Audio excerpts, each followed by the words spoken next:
nan waƙar da wanda ya waƙar.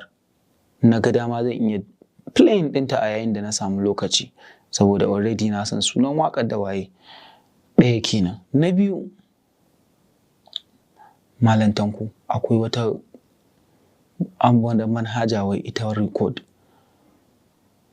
A yadda muke maganan nan da kai inda turanci muke yi, za ta yi recording kuma ta rubuta min abin da muke cewa, kuma ko ina online ko ina offline.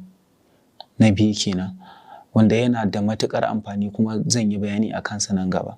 Abu na uku shine Malam Tanko, kamara.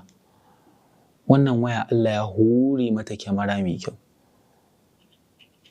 fiye da yadda kake tunani, wanda za ka iya downloading kyamaranta, ana ce ma Gcam. In kana so ka gaya min a comment section sai in gaya ma inda za ka samu wannan kamara. Shin wace waya kake da ita, kuma wane dalilai ne yasa kake amfani da ita?